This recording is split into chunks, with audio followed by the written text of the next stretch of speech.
Hello and welcome to Chicago Business Podcast, Episode 2. Very excited to welcome Dr. Jeff Brown from University of Illinois, where he is the Dean of Business.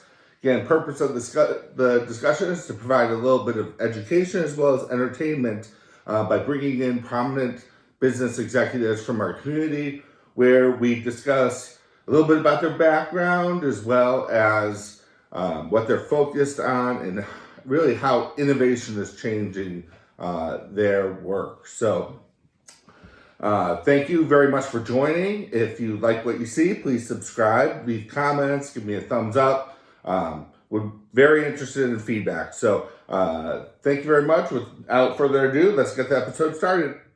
Hey, Dean Brown. Hi, Drew. Nice to have you here. You're really hosting me, which is nice. Made the trip down, so I appreciate you making the nice accommodations we have here available. Yeah, we're happy to do it. These are the studios that we use for our really innovative online education work, including our IMBA and some other programs. Yeah, we'll get into that because those are really exciting. I know there's been a lot of innovation there that the university's been doing. But before we get into too much, let's start with a little bit of an icebreaker. You bet. And this is the second recording of Chicago Business Podcast, and I'm still deciding if I put this one out first or not. You have in your role and also in the communications that we've had up until now, you kind of have a special place in my heart. As I had mentioned to you, my father was Dean of Business at California State University, Chico, for quite some time, and then ran Marshall's Graduate School of Business as well. So he passed 6.5 years ago, and thought it was appropriate to start with something kind of in honor of him. So it's wonderful, and it's an honor for me to be able to do that. Yeah, thank you. Well, thank you. So maybe start with an icebreaker here with one of the things I intend to do going forward is having the guests choose a beverage to share. So if you could maybe tell us what you picked today. Yeah, well, this is something that was kind of fun for me. This last summer in June of 2019, my older brother and I went down to Peru, and we backpacked for about a week and spent our last day at Machu Picchu. And while I was there, it's one of the countries of the world that grows a lot makes a lot of chocolate. They grow the cacao plants from which cocoa and chocolate and so forth comes. And I don't know if you know anything about chocolate, but when the cacao grows on a tree, it's like in a pod, and there are all these seeds within it, and they actually roast the seeds kind of like you would with coffee, and there's these shells that are left over that don't go into the production of coffee. So they've taken the shells and they basically sell them in bags, and you make tea from it. And so it's essentially a chocolate tea, and that's what I've got right here out of my special stash at home that I brought back with me through customs, which was permitted. Oh, nice! Yeah, great. So well, thank you. Hope you enjoy it. Yeah, I'm looking forward to it. Yeah. So, we should probably get into a kind of a bio, and I can't do you justice after reading so much. It's so impressive. So maybe if you don't mind, just tell us a little bit. Well, we can start even from childhood and then kind of quickly through and start where I graduated from preschool. Well, however you want to do it. Yeah. So, I grew up in Hamilton, Ohio, which is a city in the southwest part of the state of Ohio, and my family there goes back multiple generations. And I didn't stray far from home to go to college. I went about 20 minutes from home to Miami University of Ohio. And then also didn't go far from home when I took my first job I ultimately ended up as a brand manager at Procter & Gamble. But after a few years of that, I decided that I really missed the academic environment. I thought I wanted to do something that perhaps had a little bit of a public policy feel to it. So I went off to Harvard's Kennedy School of Government for a couple of years to earn a master's degree in public policy. But while I was there, actually very early in the degree program, I kind of rediscovered my love of economics, which was one of my undergrad majors. And so decided to use the rest of my master's degree to prepare more to get a PhD in economics than to go into public sector work. And that's what I did. And then I was fortunate enough to get accepted at MIT, which meant I didn't have to move. And it was a great program, one of the best in the world in economics. Spent the next 4 years there. And then found my way back to the Kennedy School at Harvard on the faculty after I earned my PhD. But about 3 years into that, actually a little less than 2 years actually, I got a call from Glenn Hubbard, who was an economist at Columbia, who had just been named the chairman of the Council of Economic Advisors for newly elected President George W. Bush. And he asked me if I would come down and work on retirement issues and Social Security reform. So I went down and spent about a year and a couple of months on that. By this point, I had a couple of really cute little girls who were, I think, 2 and 4 at the time. And my wife is also from Ohio. We wanted to get back to the Midwest to raise our kids. And I had a wonderful colleague from my PhD program by the name of Scott Weisbenner, who had joined the faculty here, and he convinced me to come and give a talk.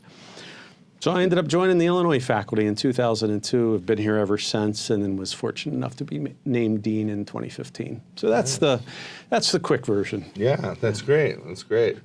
Seems like with the your work back in Washington, it seems like it took a little while, but a lot of those actually came through maybe here recently. I was reading a little bit about the your opinions on annuities and how they could potentially have a place in retirement plans. I think that just went through on the 401k. That's right. There was, in December of this last year, Congress passed and President signed what's known as the Secure Act, and it actually is an acronym. I won't try to remember what it all stands for. But it's a fairly important and significant change in, doesn't do anything to Social Security, but it's an important change around private retirement plans. And really what a large part of it is designed to do, it's not the entirety of the legislation, is to provide kind of guaranteed lifetime income to people after they retire, which is what the old style defined benefit plans did. It's what Social Security does. But when the 401k and other defined contribution plans sort of came along, I could get into the whole history and I won't, but let's just say it. I think you did dissertation. It began as really a supplemental savings device, and over time, corporate America learned that it could be a good form of retirement savings more broadly, and it really started to displace the traditional defined benefit plan. But one of the weaknesses of the system, and I'm a fan of the system overall, is that once people got to retirement and they had a big lump sum of money, having to figure out how to take a lump sum of money and make it last over the rest of your life when you don't know how long you're going to live and you don't know what's going to happen with inflation and equity markets and so forth, that's actually a really hard exercise. Unless you have a product that allows you to convert it into monthly income that will last as long as you do. And that's what annuity products do. So I've done a lot of research on that over my lifetime. And some of that research was actually influential in some of what ended up in the Secure Act. So for example, now, going forward, I think it won't start till 2021 or maybe thereafter, but when people get their quarterly statements, instead of just saying, you've got $250,000 in your account, it will tell you what kind of monthly income that could provide for you in retirement. It's just meant to help give people a little bit better sense of how prepared they are and what other steps they can take. Yeah, that's really interesting. I've spent a short amount of time looking at annuity products, and I get a fair number of people that ask me about investment advice just because I'm CPA and sure. I'm the person in a big family of.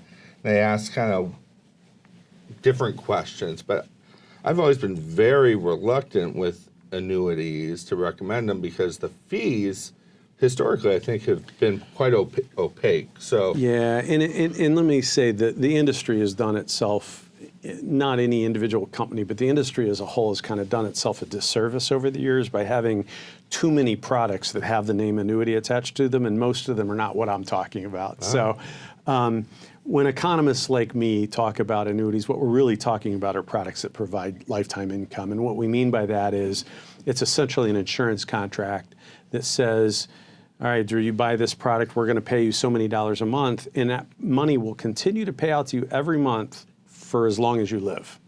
And then there's some bells and whistles you can add that, if you want your wife to, also be on the policy, it will continue as long as at least one of you is alive, and, things like that. That's actually a really valuable form of insurance, because why do we save for retirement? In the first place, it's not to have a lump sum of money at age 65, it's to provide for our consumption and retirement. Annuities do that really well. And the simplest version of those products are terrific. They're fairly reasonably priced and so forth. The problem the industry has had is that a lot of insurers and others came out with products that were really just sort of glorified mutual funds, and they had some options embedded in them. And one of the options was, yeah, you can take lifetime income from it later if you want, but that's not what anyone was using them for. They were using it as a tax-deferred form of savings. And those are the products that tended to have really high fees, and there were some, unfortunate episodes along the way where companies probably sold them to people for whom they weren't appropriate. And so the industry, the term annuity got a bad name. But the kind of products that I'm talking about and that the Secure Act was really designed to support in qualified retirement plans are really what I would call the good kind of annuities, which are meaningful forms of insurance that make sure that no matter how long you live, you're going to have enough money to live on. Right. Yeah, that's really interesting. One more question just on that. So I believe the legislation allows you to have annuity-type products in your 401k and probably other types of benefit plans, but do they now hold the trustees of the 401k plan to that same fiduciary standard, or did that part change? That's a great question. This is actually really important.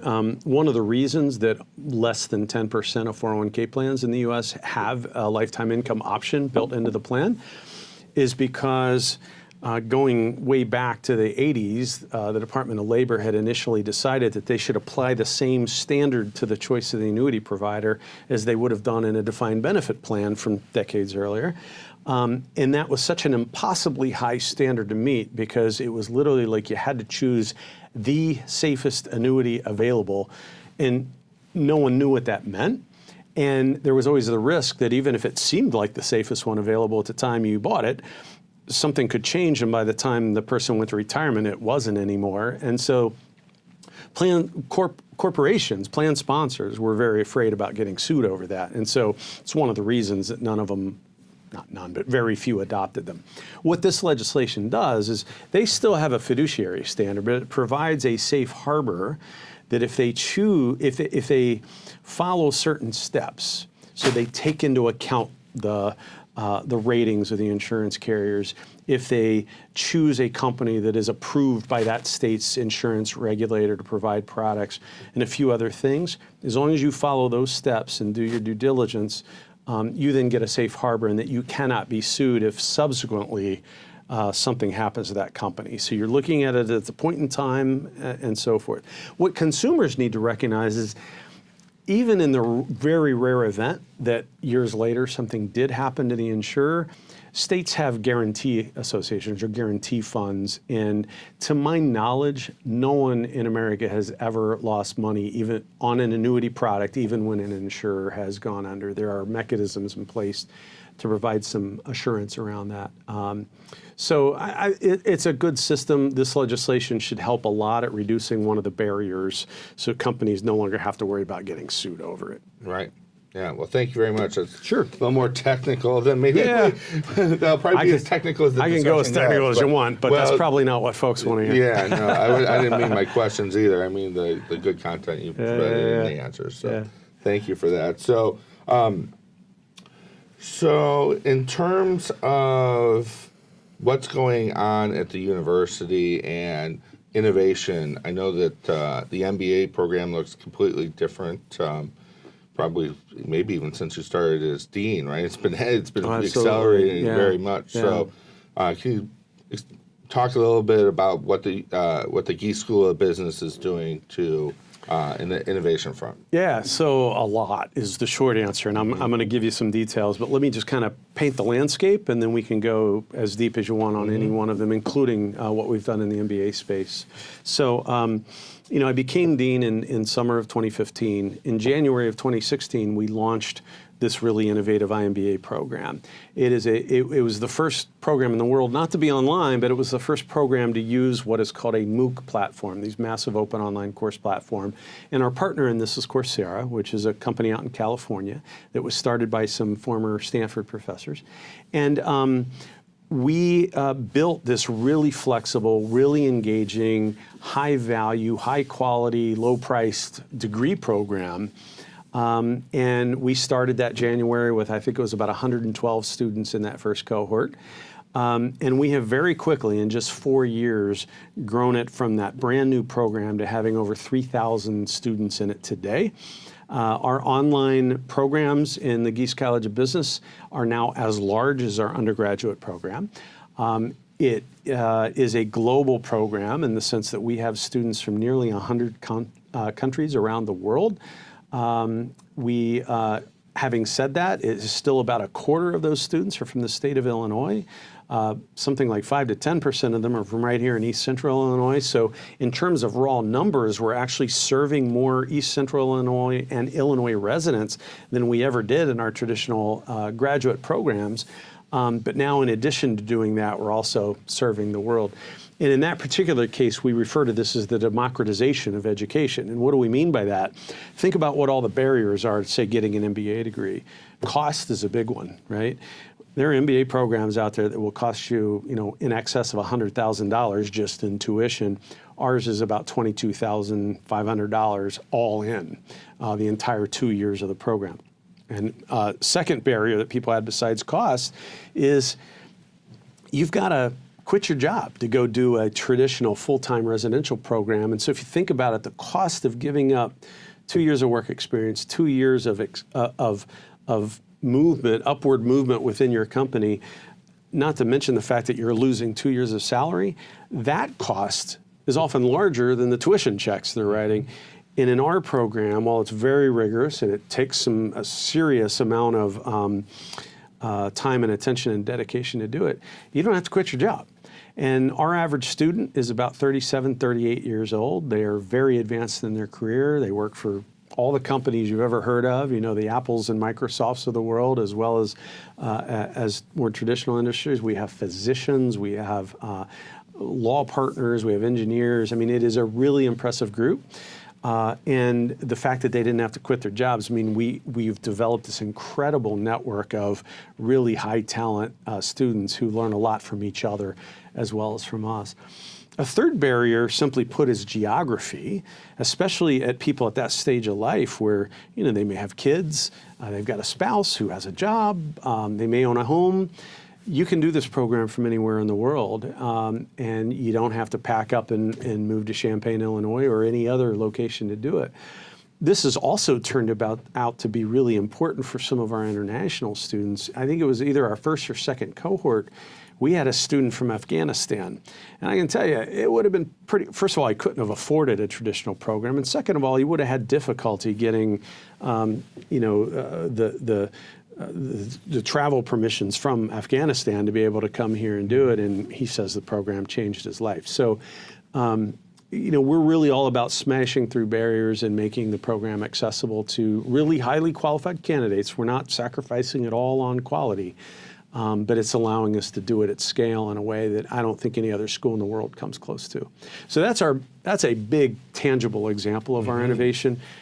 There's a lot of other things going on, whether it's what we do to support our own student entrepreneurs and innovators through our really successful iVenture Accelerator program that students go through a competition to become part of, and then we support them and their companies as they turn it into a real going business. Whether it's what we're doing educationally here with what we call our Magelli Office of Experiential Learning, which is really focused on giving every one of our students at the undergrad level and nearly all of our students at the graduate level an opportunity while they're a student here to work on a real live project with a real client And that's, to do that at the scale we're doing it, again, I don't think anyone else in the world is doing it. So those are a few examples. Yeah, no, that's great. And there's a lot more as well. Yeah, I would expect so. So the fundraising efforts have been a big area of focus, I think, as well for you, right? And I'm sure the gift by Larry Gies and family has helped quite a bit. Enormously. Are you finished with your immediate fundraising efforts, or we're not? I mean, first of all, we're never really finished because we always have wonderful things that we can do. One of my big priorities there is raising the funds that we need to make it so that any student who is good enough, qualified enough, worked hard enough to be able to be admitted to Gies, we want them to be able to come in spite of their family financial circumstances. And we've got we could raise a lot more money before we ever eliminate that entire gap. We announced a $300 million campaign just for the Gies College of Business. It is part of a $2.25 billion campaign for the University of Illinois at Urbana-Champaign. We are we are north of 250. I'd have to look up exactly where we are today, but we're north of 250 toward our $300 million goal, and we still have a couple of years left, and so I'm confident we're going to be successful there. It will be by far the largest business school campaign we've ever had. I think the prior campaign that ended about a decade ago raised around $110 million. So this is a big jump up from that. And then honestly, we're probably going to keep raising money after that, not only for scholarships, but also because we're going to have need for expanding our physical facility footprint. We're going to continue to have needs for attracting the best faculty from all around the world, which we've been really successful at the last couple of years. But all those things take resources. And the business model of higher ed, especially here in Illinois, has changed pretty substantially. Back in the 1970s, like 70% of the budget of the university was provided by the taxpayer of Illinois. That's down to about 10% today. In the College of Business, it's even less than that. It's very small. And so we rely on innovative degree programs. We rely on philanthropy more than we ever did before. And so it's a really important part of what we do.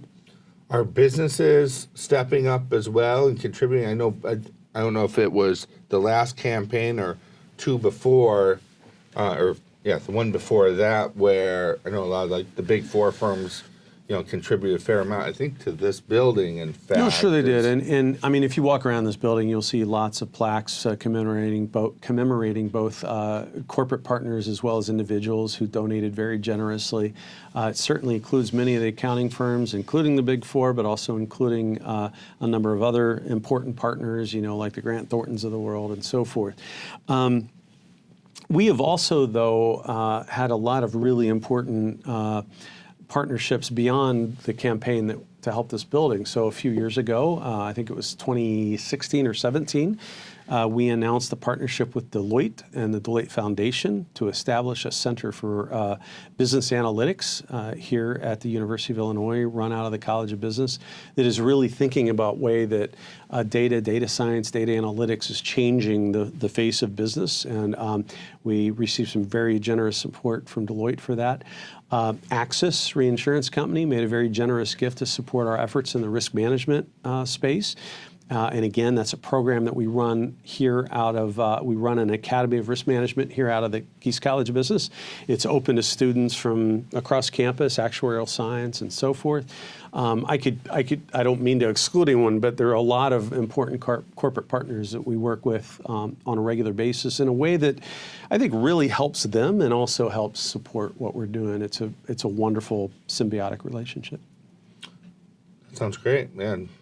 It's nice to have those additional resources and be able to and think big, right? And have options on how to invest that. Absolutely right. And we, when we're working with individual donors, we're primarily trying to find out what's important to them as a donor philanthropically, and oftentimes they're motivated by sometimes it's we want to do whatever's best for the college. Sometimes it's, I really want to help a student in need, those kinds of things.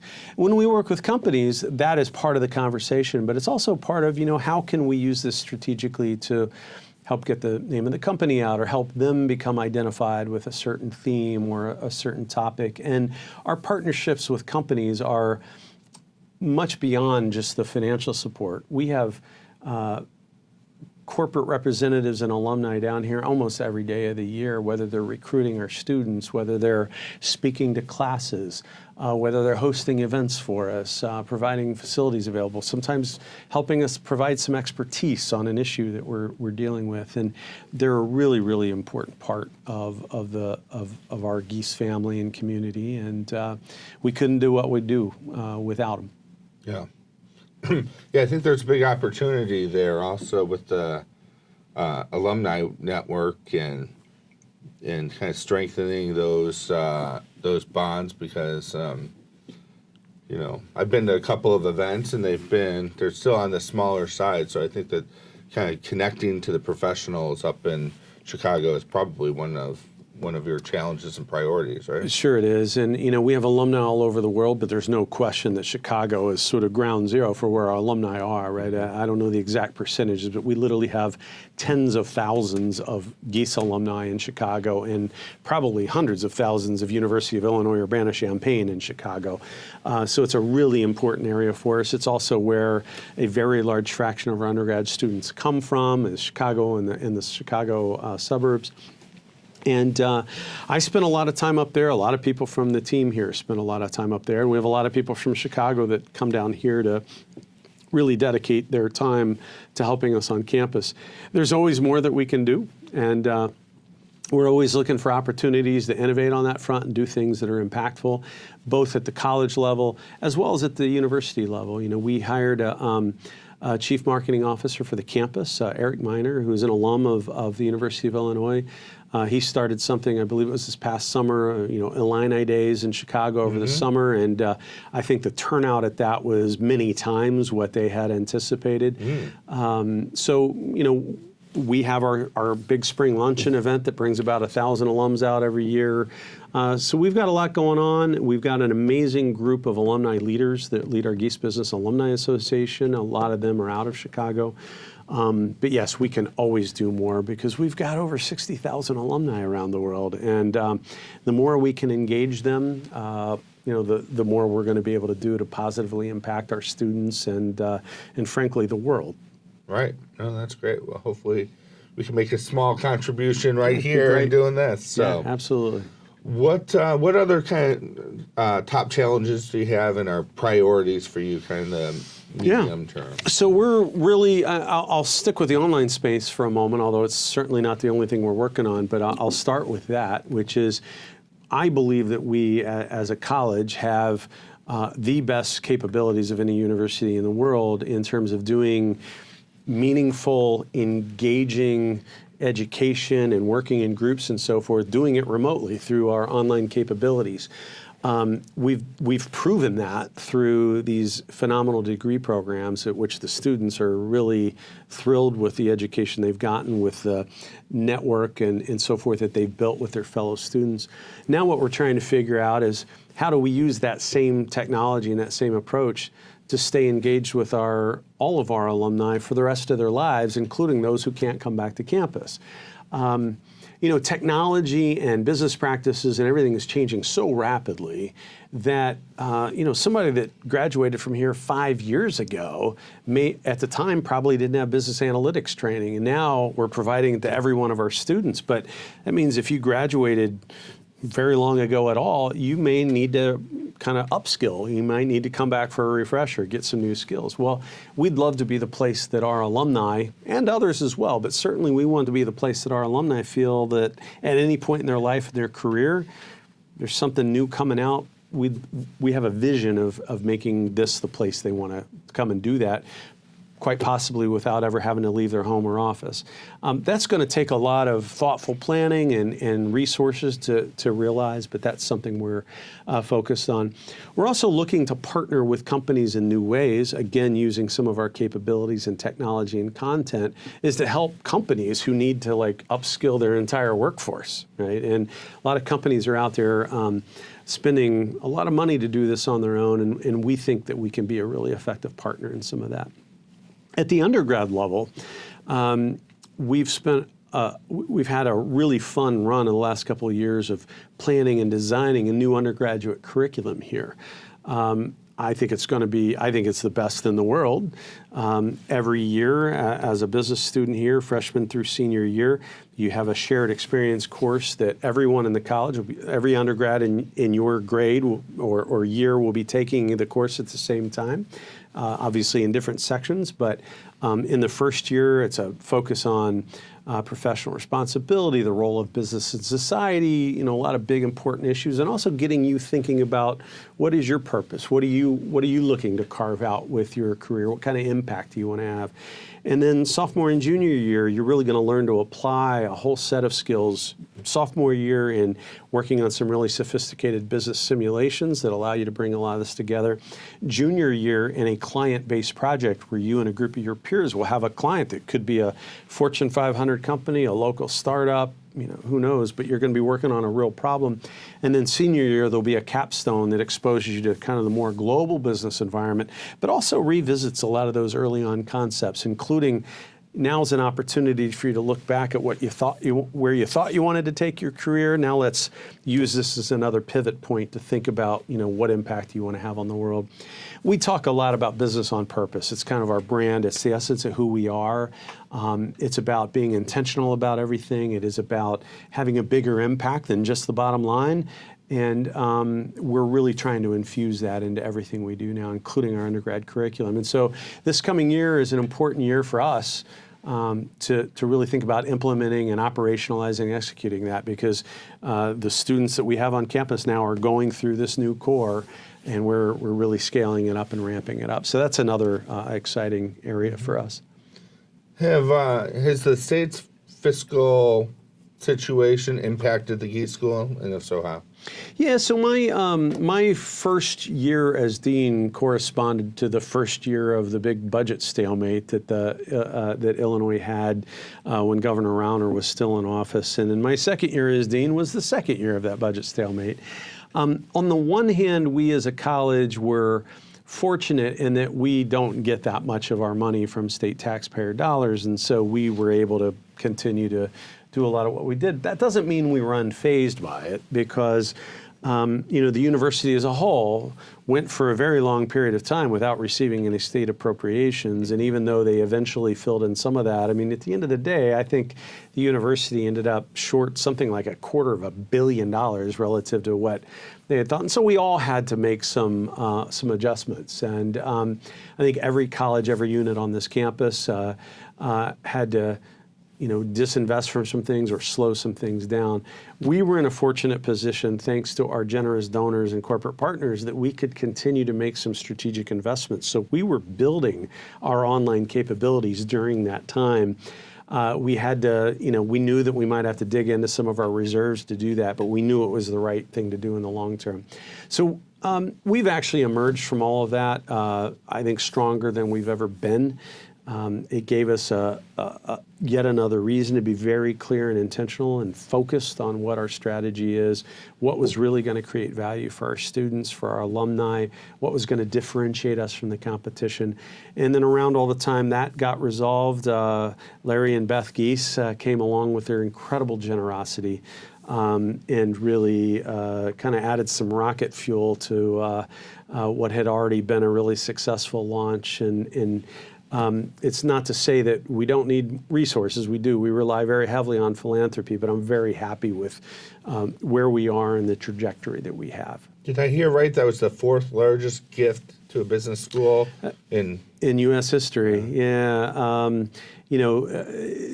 There were a few that were larger, and we can quibble over some cases where maybe somebody gave multiple gifts over time that added up to more than that. But no matter how you look at it, it was an enormous gift. It was a very generous gift. And as I often say, what Larry and Beth gave us was more than $150 million. They gave us a sense that a really successful business family had determined that they believed in our vision and who we are, and they wanted to invest in it. They gave us a name and an identity. We were, I think, the only top 20 business school that didn't have a name associated with it yet. It just was really a boost of confidence and enthusiasm and excitement. And the other thing it brought is they're just wonderful partners. I mean, they love spending time with our students, and our students love spending time with them. Larry has been a very successful business leader because he's got a very strategic mind, and we have great conversations, and he helps me think about things a little differently. But he always starts and ends every conversation by saying, "But it's your decision. I invested in you, and meaning the college, and I trust your leadership, and I'm happy to talk through things. But at the end of the day, I'll respect whatever you do." I mean, you can't ask for a better partner than that. Yeah, right? no, that's great. Really game-changing, obviously. Sure was. So. Yeah. Okay, sounds good. Is there anything else you'd like to share? I guess one thing. That's always dangerous to ask a dean, because I have a lot of fun things I can talk about in this college. Well. I mean, let me take advantage of the opportunity to say one thing that we've been investing in is our people. And what do I mean by that?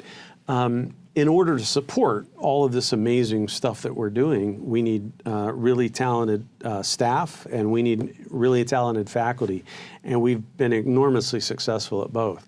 If you look at our faculty count over the last 5 years, we've increased our faculty size from about 140 to about 190 faculty, a growth of 50 faculty members. That is unheard of, right? And we were able to do that in part because of online programs, in part because of philanthropy, and we've hired some really exceptional people. I mean, you get this positive momentum when you start hiring faculty. People want to be a place that's growing and doing exciting stuff, so that's been great. But I also want to underscore, equally importantly, are the amazing staff that we have hired, including the people that you see around you here in this studio and that you don't see from behind the screen, which is we have built out an incredible set of expertise in marketing and communications and online and e-learning and media and all of the things that it takes to run this really creative and innovative online business and educational set of activities that go along with it. And again, also only made possible because of the innovative new programs that have generated new revenue through private philanthropy and so forth. So that's something that's really, really exciting. Yeah, that's great. So if folks want to learn more, I'm sure the website's a great place to start. Anywhere else? Absolutely. I mean, the website, follow us on social media.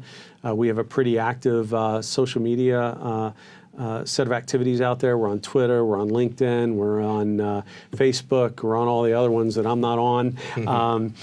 Those are the ones that I use pretty frequently.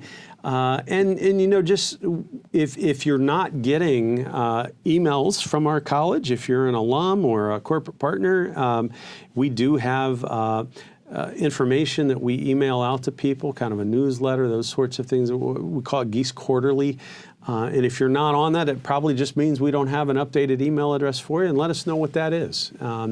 We've got a lot of great stories to tell here, and we're always looking for the opportunity to tell it, and we'd love for more people to follow us and stay engaged with what's going on. Yeah, that's great. Well, exciting stuff.